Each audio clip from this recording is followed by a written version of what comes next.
যখন হয়ে যাবে, একটা মানুষ তখন বয়স যতই হোক ছোট্ট বাচ্চার মতন স্বভাব হয়ে যাবে।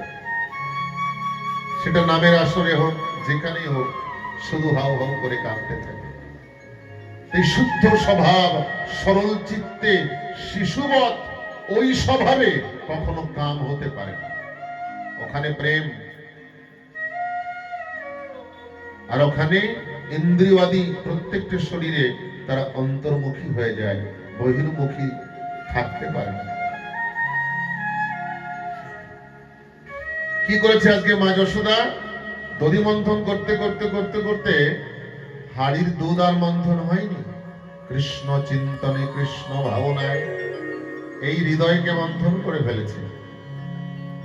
শুকদেব প্রভু পরীক্ষিতকে বোঝানোর চেষ্টা করছে, পরীক্ষিত, কৃষ্ণ প্রেম এত বড় নিগূঢ়, এত বড় গুপ্ত ধন, এটাকে উদ্ধার করতে হয়, সহজে মেলে না। অকৈতব কৃষ্ণ প্রেম।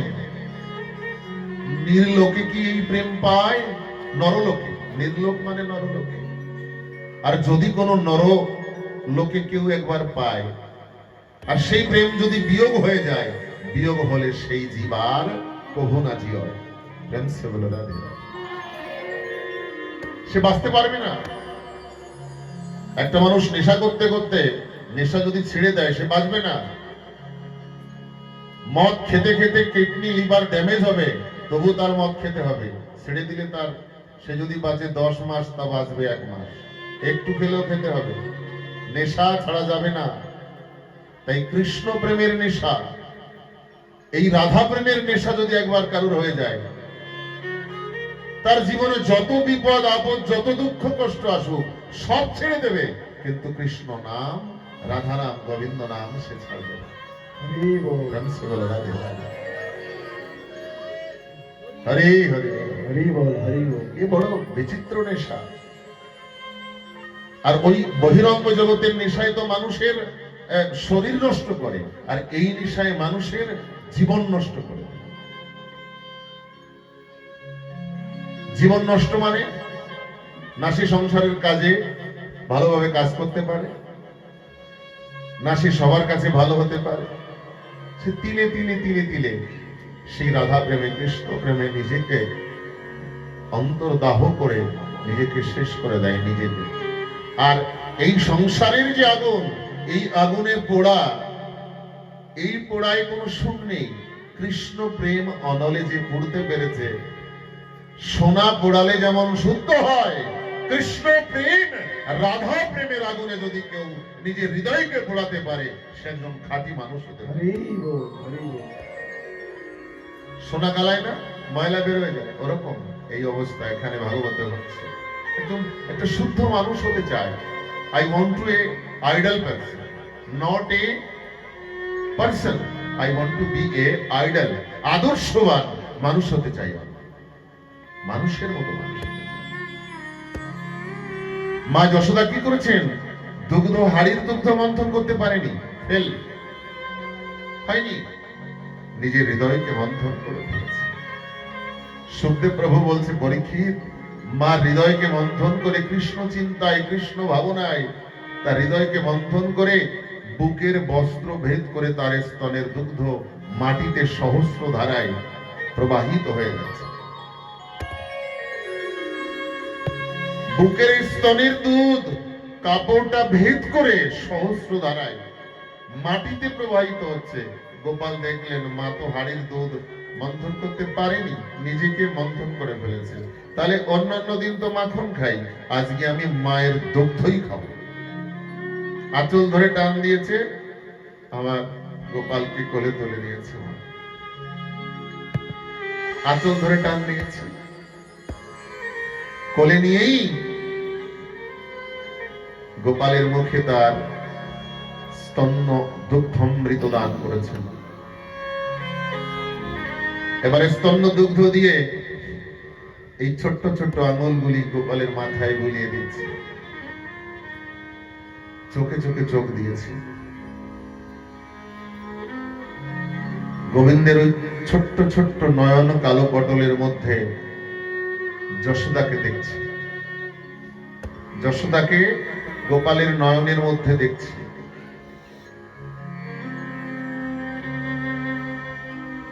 আর মনে মনে বলছি, ওরে আমার কৃষ্ণ নামের পোষা পাখি, এই শূন্য বুকটাকে পূর্ণ করে বাবা তুই এসেছিস, কোনোদিন তো আমাকে ছেড়ে যাবি না। মা যশোদা,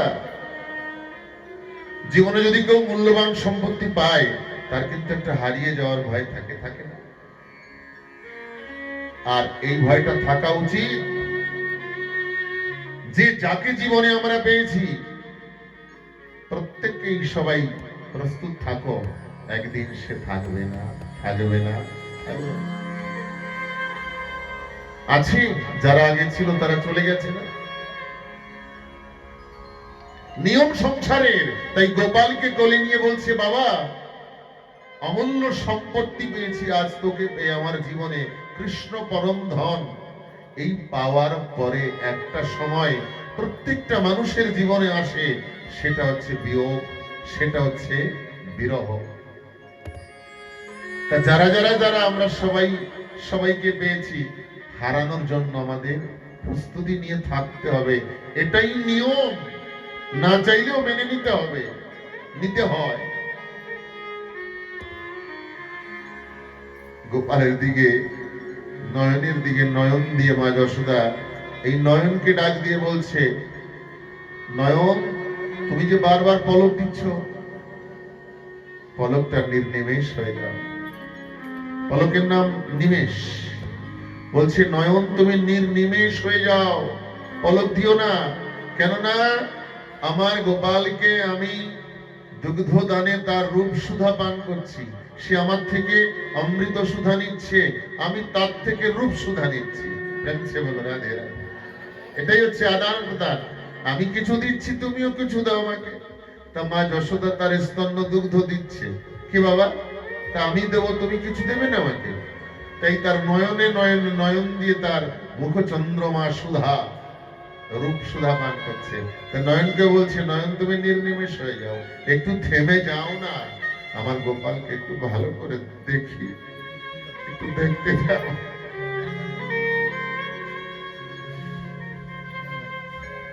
যতই তারে পরাণ ভরে দেখি,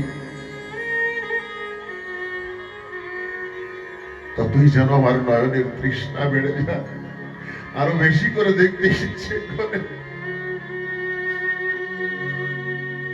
তোমার কাছে যখন থাকি, হৃদয়ে ভরে তোমায় ডাকি, তখন কত ভালো লাগে আমার। ঠাকুরের নামে ঠাকুরের কাছে যখন থাকা হয়, তখন কত ভালো লাগে। এই যে কথা শ্রবণ করছি, কত ভালো লাগছে। আবার সংসারে চলে গেলে আবার সেই বিষমদ বিষাক্ত দুর্বিষহ যন্ত্রণাপূর্ণ জীবন। ত্রাহিমা ত্রাহিমা।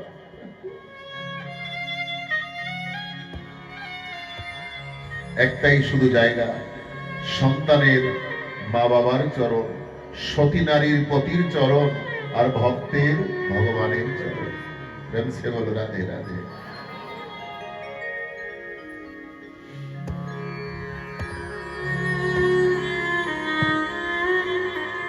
অনেকক্ষণ ধরে গোপালকে দুগ্ধ দান করছে মা যশোদা, মনে মনে ভাবছে, আমার তো মনেই নেই এতক্ষণ দুধ দিচ্ছি আমার গোপালকে, যদি বেশি করে দুধ খায় পেটে অপচ হবে, বদ হজম হবে। আবার জোর করেও তো তাকে দুগ্ধ দান থেকে বিরতি দেওয়া যায় না। কি করলেন মা? কনিষ্ঠ আঙ্গুল দিয়ে গোপালের পায়ের তলায় সুড়সুড়ি দিচ্ছে। সুড়সুড়ি দিলে পরে গোপাল হেসে পড়বে, ওই সময় দুগ্ধ দান থেকে বিরতি দেবে। সুড়সুড়ি দিয়েছে, গোপাল কিটকিট করে হেসে দিয়েছে, আর ওই মাটিতে নামিয়ে দিয়েছে। এবার গোপাল লীলা করছে, বলছে মা দুধ বড়া হে ক্যা পুত বড়া হে? তোমার দুধ বড় না তোমার পুত বড়? তুমি যে মাটিতে নামিয়ে দিলে আমাকে। বলছে না, তুই তো আমার শ্রেষ্ঠ, তুই বড় বাবা। আবার কোলে নিয়েছে, আবার কোলে নিলে পরে আবার বলছে মা ওই দেখো উনুনের পরে তুমি যে দুধটা রেখেছো, দুধটা আগুনে ভেপে উঠে উতরে পড়ে যাচ্ছে। আবার গোপালকে নিচে নামিয়ে দিয়ে আবার সেই দুধ সংগ্রহ করতে গেল। কেন?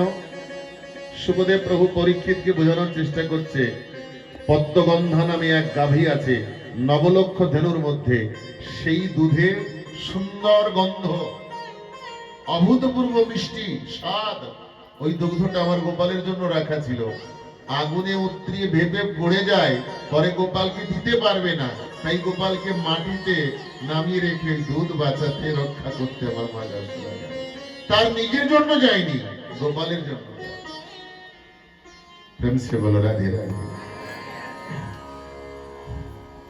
একদিন গোপাল আমার অনেক দুষ্টুমি করছে, ওই মা মানে যশোদা তাড়াতাড়ি পেটে দড়ি দিয়ে বেঁধে দিয়েছে। পেটে, তাহলে পেট মানে উদর আর দড়ি মানে দাম।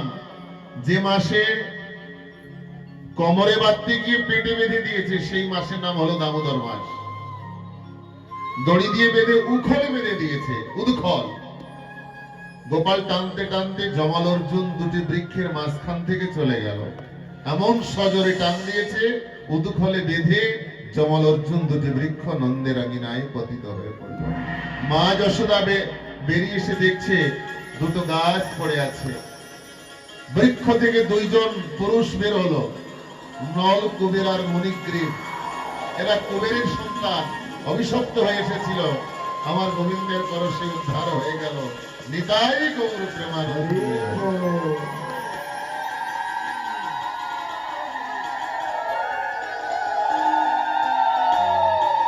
একদিন গোপাল আমার চিন্তা করছে, এই বৃন্দাবনের এই গোকুলের নবনী সব মথুরায় চলে যায়, ওখানে বিক্রি করে নিয়ে আসে। আমরা তো কিছু খেতে পারি না। আমরা ব্রজবাসী, আমরা যারা আছি, আমরা তো ঘোল খাই। ঘোল মানে ছাঁচ, আর মাখন খেয়ে যায় ওই মথুরার মানুষ। তাহলে কি করা যায়? আমাদের তো আমাদের কপালে নবনী জুটবে না, চল আমরা একবার চুরি করি। তাই গোপাল আমার রাখাল বালকদের ডেকে একটা দল তৈরি করলো। দলের নাম কি দিয়েছে? বাল গোপাল চৌর বিদ্যা প্রচার মন্ডল। এখানে চুরি করা শেখানো হয়। আসো, কে কে ভর্তি হবে? Admission open. ফ্যান্সে বলো রাধে রাধে। সবাইকে নিয়ে ওই বাল গোপাল চৌর বিদ্যা প্রচার মন্ডল। তাহলে দলপতি কি হবে? কানুয়া তুই হ। ঠিক আছে, আমি আমার কথা শুনতে হবে। তাহলে চুরি করতে গেলে আগে সবার বাড়িতে চুরি করো। যদি ধরা খাও, মার খাও, মা বাবাই তো মারবে, একটু রয়ে শোয়ে মারবে। আর পরের ঘরে চুরি করে মার খেলে তারা আর দেখাশোনা নেই, যেখানে সেখানে মেরে দেয়। প্রেম সে বলো রাধে রাধে। তো গোপালের কথা মতো সবাই সবার বাড়িতে নতুন চুরির অভ্যাস করেছে। আর চুরি করতে গিয়ে সবাই ধরা পড়েছে। কেউ কান পাটি চেপে ধরে সকালে এসেছে গোপালের কাছে, কেউ পাও টানতে টানতে আসছে, কেউ পিঠ বেঁকাতে বেঁকাতে আসছে। কি হলো তোর পিঠে? বলছে দিয়েছে এমন ভাবে। তাহলে কি? তোর কানে? বলছে কানে দিয়েছে, তালাটা বন্ধ হয়ে গেছে। তোর পায়ে কি হয়েছে? বলছে পায়েও দিয়েছে, চলতে পারছি না। তাহলে কি সবাই ধরা পড়েছিস? হ্যাঁ, সবাই ধরা। ঠিক আছে, ও নতুন নতুন চুরি করতে গেলে একটু ধরা পড়তে হয়।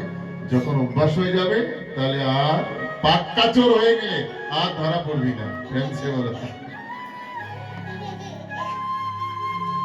পাক্কা চোর হয়ে গেলে ধরা পড়া যাবে না, অভ্যাস। এখন কি করলেন প্রভু আমার?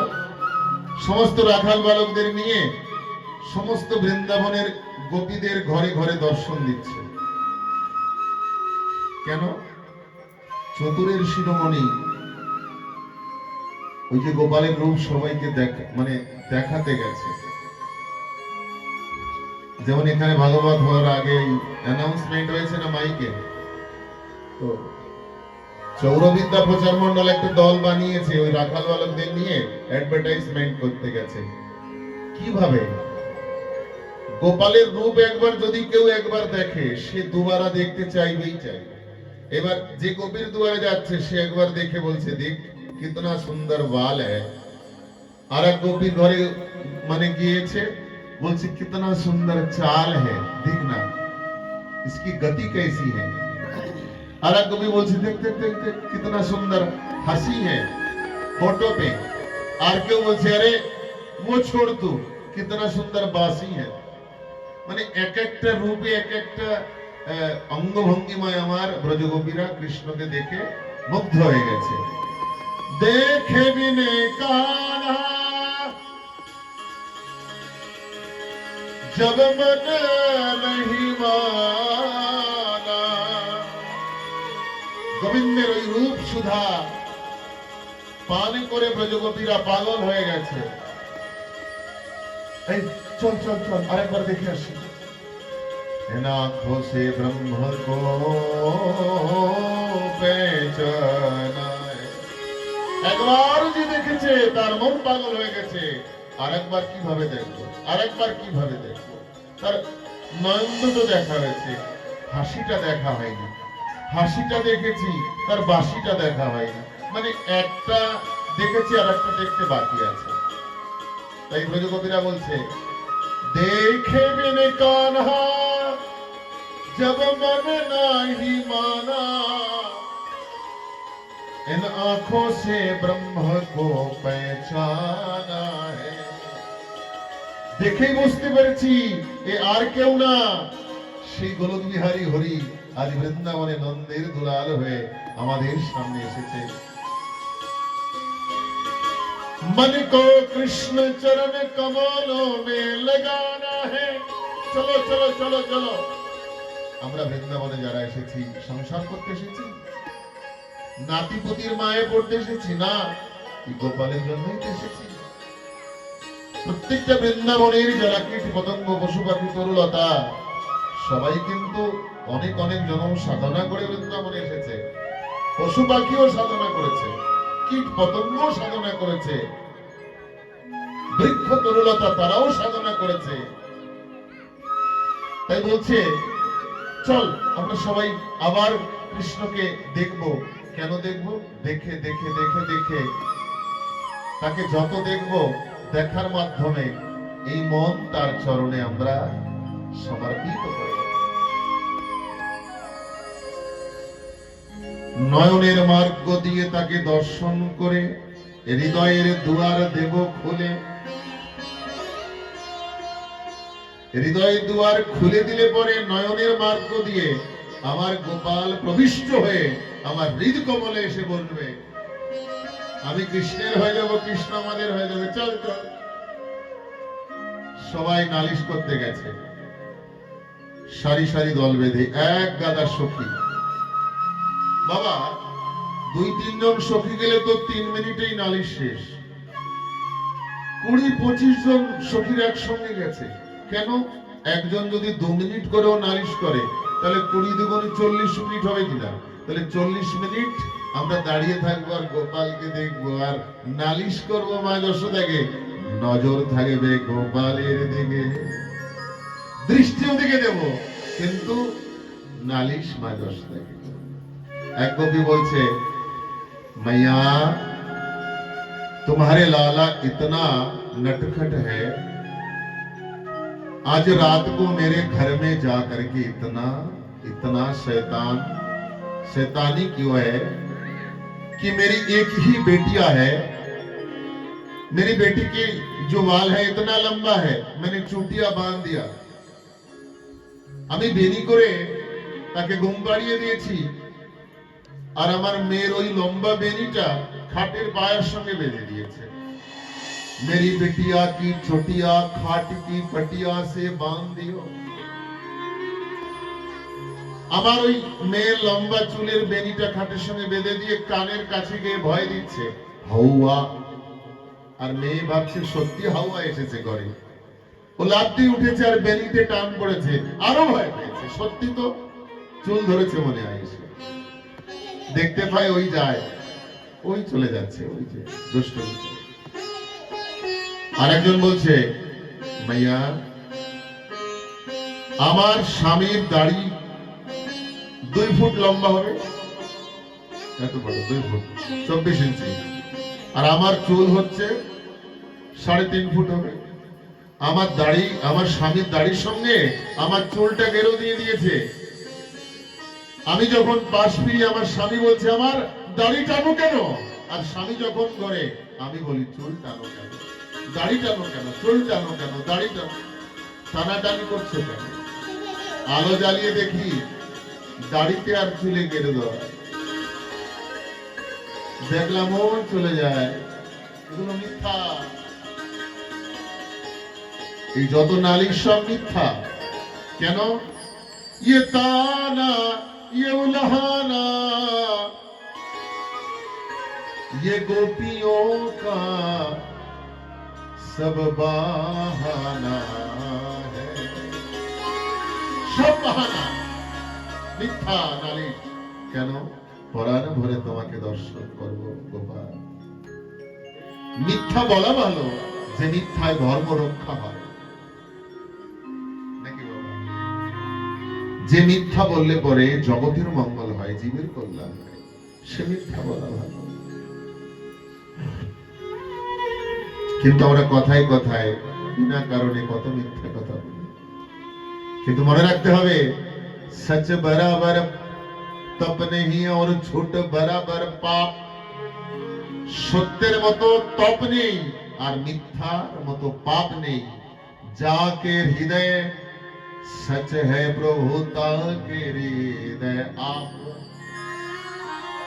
একজন সখী বলছে, শুনেছি তুই নাকি পাক্কা চোর হয়ে গেছিস বৃন্দাবনে। বাপের বেটা যদি হোস একবার আমার ঘরে আয়। নাম তার প্রভাবতী সখী।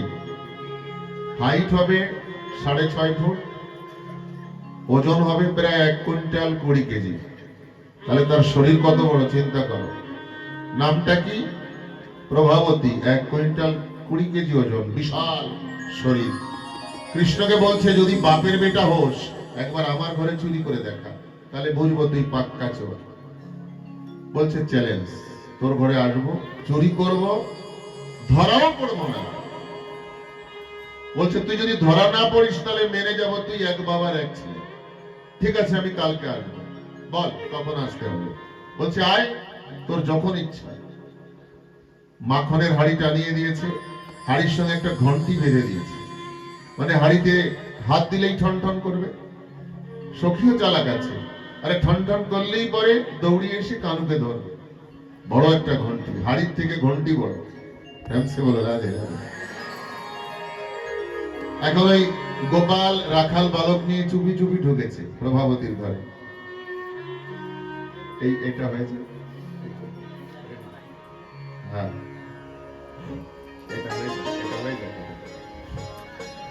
চুপি চুপি ঢুকেছে, সমস্ত রাখাল বালককে গোল করে দাঁড়িয়েছে। কেন? তার উপরেও আরো 2 জনকে দাঁড়িয়েছে, অনেক উপরে দিয়েছে। তো সমস্ত রাখাল গোল হয়ে দাঁড়িয়েছে, তার উপরে তারপরে কানু চড়েছে একটার উপরে। রাখালদের সিঁড়ি বানিয়ে চলে গেছে উপরে। হাড়ি ধরেছে, ঘন্টি বাজেনি। হাড়ির মধ্যে হাত দিয়েছে, ঘন্টি বাজেনি। যখন ওই মাখন তুলে নিয়ে মুখে দিয়েছে, ঘন্টি ঠন ঠন ঠন ঠন ঠন ঠন করে বেজে। কি ব্যাপার? যখনই ঠন ঠন করে উঠেছে, প্রভাবতী সখী, ধর ধর পকড়ো, আ গয়া চোর। যখনই ধর ধর বলেছে, পকড়ো পকড়ো, নিচে যারা ছিল একেবারে ফাঁকা। কৃষ্ণ ঝুলছে একা, নিচে ফাঁকা, কৃষ্ণ ঝুলছে একা, হাড়ি ধরে ঝুলছে। যেমন বড় একটা লাউ ধরে না, ওরকম। নিচে কেউ নেই, শুধু একা ঝুলছে উপরে। প্রভাবতী বলছে, হাড়ি আর ঘন্টি বেঁধে দিলাম, ঝোলার কথা তো হাড়ি আর ঘন্টি, এইটাকে। ও নিচে ফাঁকা, তুমি উপরে একা, নাম নিচে। নামবো, দাঁড়া, আগে একটু ঘন্টির সঙ্গে কথা বলে আসি। এই তোকে বলেছিলাম না যে তুই আজকে বাজবি না? তো বলছে, প্রভু তুমি হাড়িতে হাত দিয়েছো, আমি বাজিনি। হাড়ির মধ্যে মাখনে হাত দিয়েছো, বাজিনি। যখন তুমি ভোগ লাগিয়েছো, আমি কি করব? তোমার ভক্তরা আমাকে বাজাতে বাজাতে বাজাতে আমার অভ্যাস হয়ে গেছে। তুমি ভোগ লাগানোর সঙ্গে সঙ্গে আমি বাজি নাই, আমার স্বভাবে বেজে উঠেছে প্রভু, আমার কোনো দোষ নাই। আমি সে বলো রাধে। এটা আমার দোষ না, আমার স্বভাবের দোষ। কি করবো? ঠিক আছে,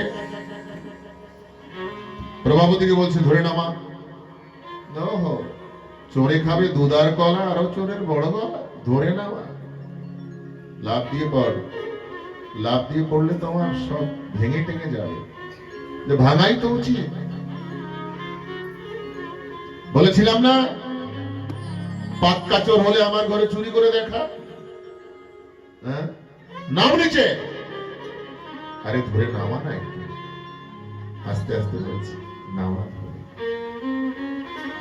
তারপরে যা করার করিস, ধরে তো ফেলেছিস, একটু নামা।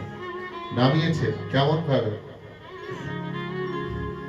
স্বামী স্ত্রী যদি ঝগড়া হয়, আধ ঘন্টা পরে যদি স্ত্রীকে বলা হয়, স্বামী যদি বলে আমার পিঠটা একটু চুলকিয়ে দাও তো, তো রাগের চোটে ওই স্ত্রী স্বামীর পিঠ চুলকাবে কিভাবে জানেন?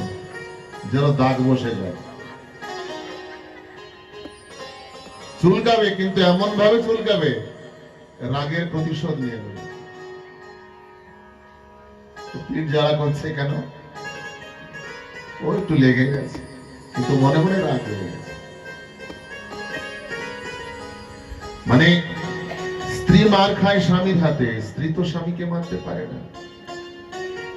এই জন্য রাগের মধ্য দিয়ে অনেক কিছু মায়েরা প্রতিশোধ নেওয়ার চেষ্টা করে। আজকে প্রভাবতী কি করেছে? কৃষ্ণকে ধরে নামিয়েছে, হাত এমন ভাবে ধরেছে, টিপে ধরেছে যেন ব্যথা পায়। হাত তো ধরেছি আমি, কিন্তু ব্যথা পাক।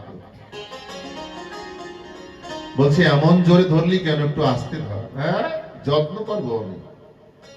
হ্যাঁ, নন্দের বেটা ধোয়া তুলসীর পাতা, চল তোর মায়ের কাছে গিয়ে আমি হাতে হাতে ধরেছি, দেখাবো যে কত ভালো তোমার গোপাল। ঘোমটা দিয়ে প্রভাবতী চলছে গোপালকে নিয়ে।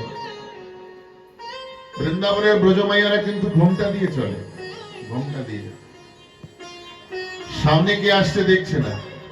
আধা রাস্তায় গিয়ে ওই প্রভাবতীরই এক দেওর গোপালের সঙ্গে চুরি করতে এসেছিল, তা তো জানে না যে চোর ওর ঘরেই রয়েছে। প্রভাবতীর ঘরেও যে চোর সেটা প্রভাবতী জানে না, যে আমার দেওরও দানুর সঙ্গে চুরি করে রাখা। যখনই ওকে সামনে দেখেছে, এরকম ভাবে ইশারা করেছে, কথা বলিস না, এদিকে আয়। যখন কাছে এসেছে, তখন প্রভাবতীকে বলছে আমার এই বাঁ হাতটা ছেড়ে দিয়ে ডান হাতটা ধর, অনেক ব্যথা হচ্ছে এই হাতে, আমি ব্যথা পাচ্ছি, এইটা চেঞ্জ করে এইটা ধর। যখন এইটা ধরতে গেছে, ওর দেওরের হাত ধরিয়ে দিয়েছে।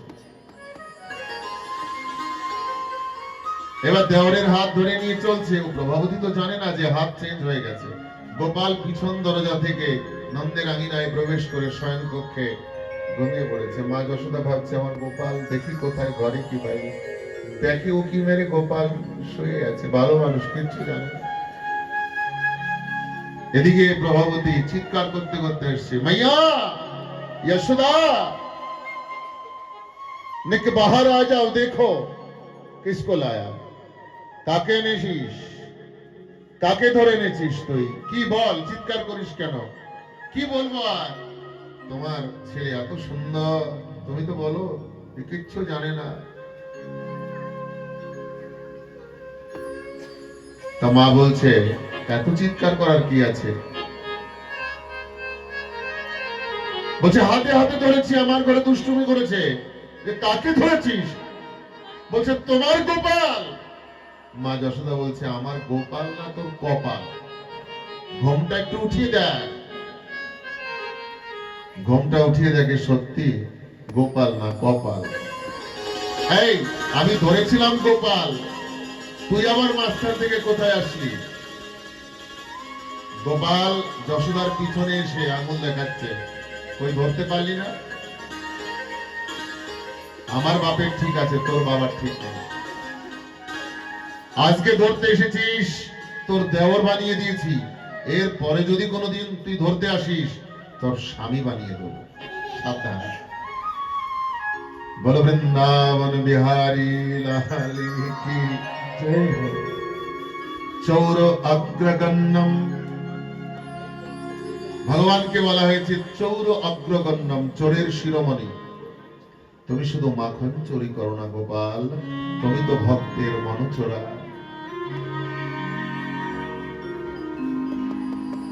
এমন ভাবে মনকে চুরি করে নিয়ে তুমি ভক্তদেরকে ছেড়ে দাও, না তারা বাঁচতে পারে না তারা মরতে পারে। কৃষ্ণ কালিয়া পাথারে যে ডুবিয়া মরিল, সংসারের কার্যে সে অযোগ্য হইল। হ্যাঁ, রাধে রাধে। এইবার গোপাল আমার মাখন চুরি লীলা করবে, আমরা সবাই দেখব। नटखट नंद के छैया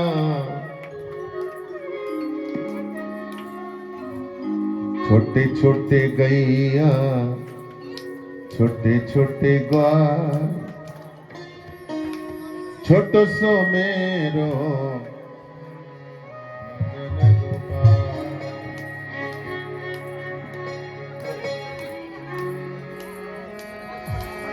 छोटो सो मेरो मदन गोपाल। हरि बोल।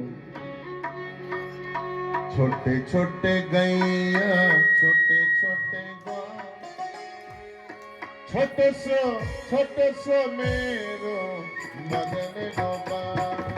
छोटे छोटे गैया छोटे छोटे ग्वाल छोटो सो मेरो मदन गोपाल। हरि छोटो सो मेरो मदन गोपाल।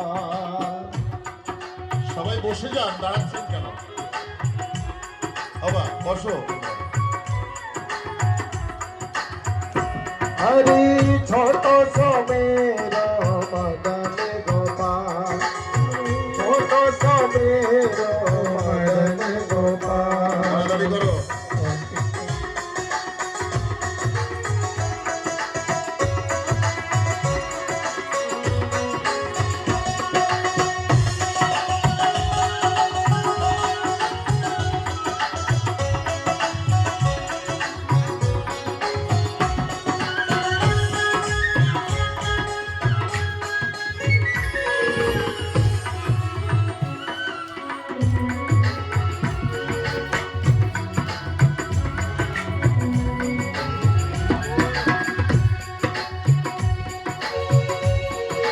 कारी कारी गैया गोरे गोरे गाल। कारी कारी गैया गोरे गोरे गाल। कारी कारी गैया गोरे गोरे गाल। कारी कारी गैया गोरे गोरे गाल। श्याम बरण मेरो मदन गोपाल। श्याम बरण मेरो मदन गोपाल। छोटी छोटी गैया छोटे छोटे गाल छोटो सो मेरो मदन गोपाल। अरे छोटो सो मेरो मदन गोपाल।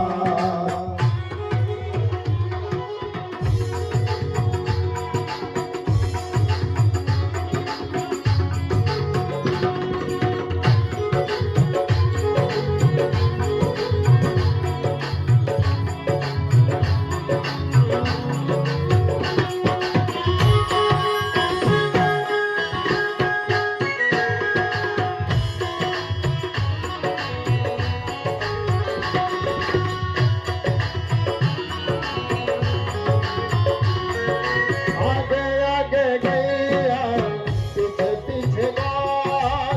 आगे आगे गैया पीछे पीछे गाल। आगे आगे गैया पीछे पीछे गाल। आगे आगे गैया पीछे पीछे गाल।